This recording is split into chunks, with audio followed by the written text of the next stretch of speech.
Aujourd'hui, on vous parle de Pallywood.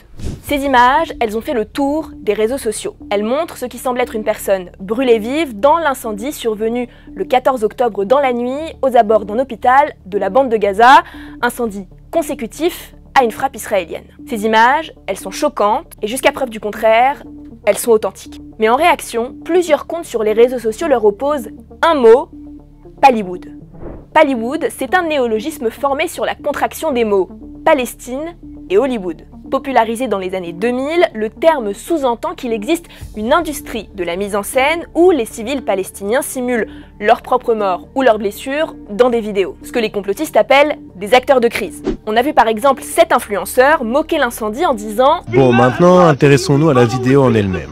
Bon, déjà, quand on regarde de plus près, on voit bien qu'il y a des espèces de fils qui tiennent ce pantin, je sais pas comment on peut l'appeler autrement. Et tout ce temps-là, le corps est toujours pas désintégré, il est là, à nous dire coucou. » En fait, le premier objectif de ces accusations et de ce mot, Pallywood, c'est de nier les morts dont les images nous parviennent. Alors est-ce que la manipulation d'images dans ce conflit et à Gaza en général, ça existe?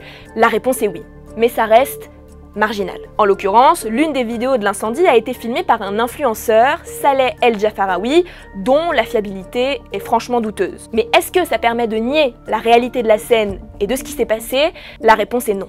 Pour certains, cette lecture de la situation palestinienne, elle est assez tentante. Quand on est confronté à des images traumatisantes ou qu'on est impliqué en faveur d'une cause ou d'un camp, on a tendance à balayer la complexité de la situation. Et oui, une info qui contrarie nos opinions, c'est toujours plus difficile à accepter. C'est exactement ce qu'on a vu le 7 octobre quand des influenceurs ont fait croire que les victimes israéliennes n'étaient pas mortes ou que c'était l'État hébreu qui avait tué ses propres civils. Regardez cette femme, est-ce qu'on dirait qu'elle est en danger? Carrément, elle sourit. Dites-vous qu'il y a des gens à Gaza qui sont bombardés à chaque heure. Et de l'autre côté, on a des acteurs qui trouvent ça drôle, qui jouent la comédie Hollywood.